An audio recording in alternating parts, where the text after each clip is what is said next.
Hey everybody, it is now Saturday evening and the votes are in and the referendum has been thrown out. It has not been successful. Most logical people knew that right from the start. It has been nothing but a distraction, a divisive mechanism, and I'm really quite disgusted at the Australian government. They have wasted so much time, money, and have created so much anger and division. The last time I saw something as egregious as that was back when the vaccines first came out. And they had the people, you were either the vaccinated and you were the unvaccinated, and people were not, the relationships, friendships, colleagues, supporters, neighbours, everybody was not fighting but bickering and arguing, and people were making decisive actions on who could be a friend because of a certain way that they had believed or a thought that they had. And this voice has been exactly the same bullshit, just a different hat on. The same thing, fighting people against each other. Why can they not just let people be friends? Why can't they just let people get along? And is it a coincidence that, this is once again, I'm just going to pause this because I'm running out of time here. Let's just say that with the decisiveness of it, really bad timing on their behalf, that, all of the stuff in the Middle East with Israel and Palestine is happening right now. Because it showed us that this is what happens when you have an outside source stick their fingers in. When too many fingers get in a pie, what happens? The crust of the pie crumbles, and you're left with a big pile of shit that nobody can use anything. You can't eat the pie, you can't fix it again. Remember they used to have those stupid things in those bloody kitchen things, what they call them, desiccated pies or whatever, they had some stupid name. But yeah, and that's exactly what they've tried to do to us. While we're busy bickering and fighting and trying to defend what we believe to be true and correct, they're playing magician's sleight of hand. You look over here and I'll be over here doing that to distract you. Don't let them do that. And this lady, listen to what this lady says coming up here. It's pivotal. She says something that I think is quite disgusting, and how they try to manipulate us and say you're a racist if you don't believe in this. No, it has nothing to do with race. It has about whether you are a compliant servant or whether you are a logical thinker. That's all it is. And they don't like the fact that we're thinking and we're standing up for ourselves. But anyway, I'll let you listen to what this lady says. That's right, the bipartisan support. And if you look at the polls, there was support for the voice to Parliament. The Nationals came out early federally and said they weren't going to support it. But then when Peter Dutton, as the opposition leader, and the Liberal Party room decided not to support it, that was when it really started to tank in the polls. So yes, there will be a lot of focus on the Prime Minister and around, did he rush it? Did he pick the wrong time? People not feeling generous enough or engaged enough in this issue because there were so many cost of living pressures. They'll also look at the Yes campaign, how that was run. There's been some criticism. Yeah, so what they're trying to do, that, if you're not generous enough, what did they mean by generous? Generous by nature, generous by finances, generous by believing what other people say? I think that's called gullibility. I don't think it's called generosity. I think it's called a gullibility. And you need to, really think about what your career path is, love. But anyway, they've really tried to use the whole agenda, because it works so well with the vaccines. So many people submitted, signed up, because don't forget, you had to volunteer. It wasn't anything that they didn't. It's true, they didn't manipulate you. They didn't force you. They may have forced your hand to make a decision you did not want to make, but they did not force you to be vaccinated. That is 100% true and correct. And it's the same here. It's like that cosmic law in the universe, that they have to tell you what they're doing, and they do it in a very sleek, sneaky, sly, slack way, where, you're not really sure what you heard, but it's up to you to do your own investigation and then make your decision. Because once they've told you, the onus is off them. because you have submitted or complied after that and have not done your research. And just the Viagra boys, research. Got to do your research. But anyway, as I said, I think the next thing we need to look at now that we've got this one is the WHO treaty that's coming in next year. And we need to start writing to the politicians and say, no, we do not want this. We did not want the treaty for the voice, and we do not want the treaty with the WHO. We want them abolished. We don't want them to have any autonomy over our bodies. We don't want them to have any sovereignty over our decisions here in Australia as to how we treat medical illnesses and any future pandemics. And when they say that, they know that more are coming, because they've got them all planned. They're already in the future. Massive self-authorization. So, listen to what this man says. Whenever it claims to act under this purpose, I recommend to read Article 12 that establishes the preconditions for public health emergency of international concern, together with Annex 2 of the proposed amendments. On the basis of an extremely vague concept, One Health, which basically means anything and nothing, animals' health, ecosystem, concerns about the level of CO2, and of course human health can give rise to permanent measures and even to a public health emergency, to a pandemic called out and declared by the WHO. And thereby, number 4, WHO has the right, will have the right to not only declare recommendations made by several experts, but also to impose on the people of this planet, or only to a certain region, all kinds of restrictions, access restrictions, lockdowns, surveillance, and experimental treatments. So far, the list of these potential measures can be found in the International Health Regulations, Article 18. And there you will also find one example of the precondition of the proof of vaccination. That was so far meant to be non-binding.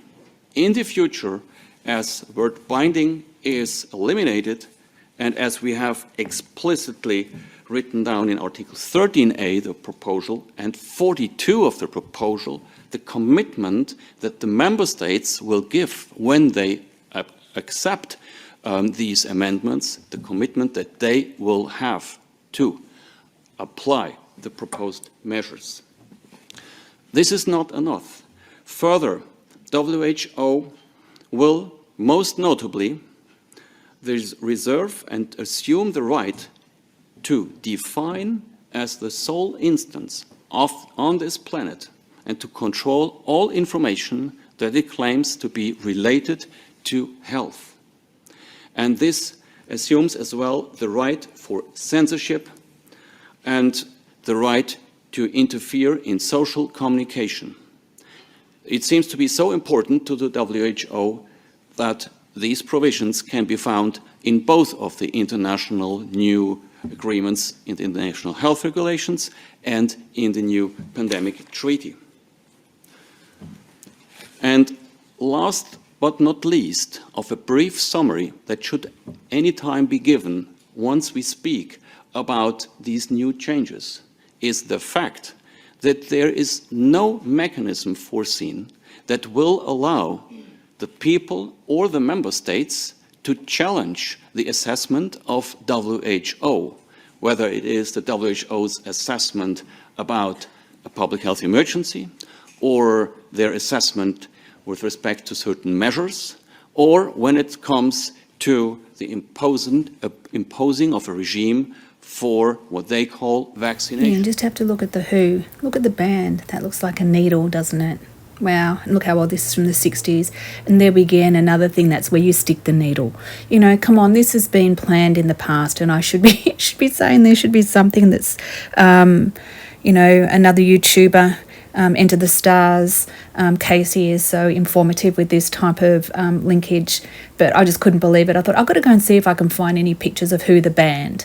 And of course, yeah, it looks like there's a needle and there's a spot. You know, there's the bullseye where you stick the needle. But anyway, yeah, it's just propaganda once again. But it's that Is it really propaganda, or is it, that this has been planned, this has been foreseen? We know we're in very dark times right now, and please, and I know I keep rambling on, but please look after your family, look after your animals, look after your friends, look after everybody. There's so much hatred and anger and animosity. I can't believe the Australian people has just fallen for this. They've been patsies. They've been, they need to watch Darren Brown. He can show you how the government manipulates you. They use phrasing, they use words, they use things to emotionally tug at your heartstrings. And to find out, and again, I'm not going to, I'm just saying that the fact that it's such a coincidence, and I know I've mentioned it already, that this has all happened around the same time as what's happening in the Middle East. And that is everyone's taking sides.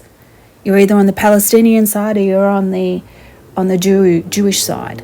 Can't you just be on humanity's side? And and I will say, and I've posted this a few times online today or tonight, I'm not going to celebrate about the victory tonight. No, I'm not. Because it's not really a victory, because it should never have happened in the first place.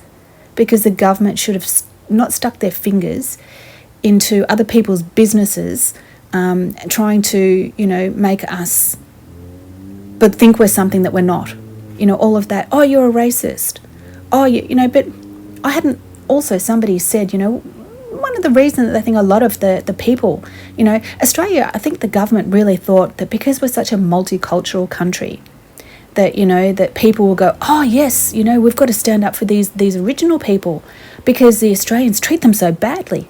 Well, the fact that they haven't believed that tells you that Australians do not treat the original people badly. The government might, because they've got all this money and they don't spend it wisely, and then they blame them for their downfall, and try to blame them as they do us. You'll kill grandma if you don't take that vaccine.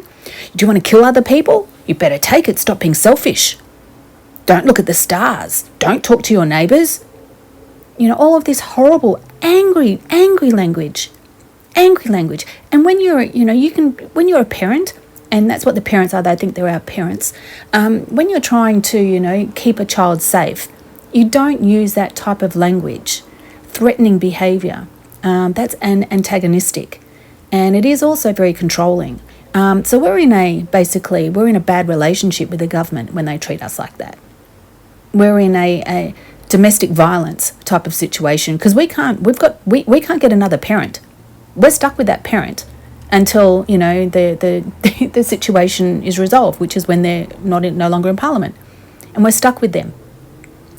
And I really think that they thought that this type of we'll make people believe that they're doing the right thing by voting for this. No. We're not stupid and naive. This situation, especially what's happened in the Middle East, has really shown people the government's true colours. It really has. And if the government really cared about us and cared about the Indigenous people, they'd be worried about all the vaccine injuries and the sudden mortality rate, and all the people that are suddenly dying, all the people that no longer have friends and family because they're no longer here. The died suddenly situation. But no, they're not thinking about that because, that they don't want to admit that they were at fault. That's the problem with politicians. At least, when you've got a decent parent, they will at least admit that they made a bad decision. They'll be humble. They might be a bit embarrassed and a bit ashamed, but they'll be humble because they want the best for their child. The government doesn't do that to us because they don't care about us. They only worry about their child, their precious child to them is their bank balance. That's all it is to them. They don't care about us, the citizens. But anyway, take it or leave it. I say that a lot, sorry. But yeah, you need to, start thinking wisely about how you're going to involve yourself. But we need to stop this who's thing, because if this gets in, we are all screwed. I said, we've got this. We've got we can get Australia to say no. If we can vote down the referendum, where they thought they had a shoe in. They really did. They thought, these guys are idiots. They believed us about the vaccines. It's safe and effective. I can't believe they fell for it. Yeah, we've got this. We'll just tell them we're looking after the Aboriginal people. They need a voice. What the hell is a voice anyway? It's a song by Johnny Farnham. And you look at his first song was Sadie the Cleaning Lady. He cleans up their mess, but he didn't. He made a big shitty mess. But anyway, I've got to go. I've run out of memory. So anyway, take care. Godspeed to all. Godspeed. We are different people. We speak different languages. Huh? We have different faces, but inside, we are same, but different, but still same.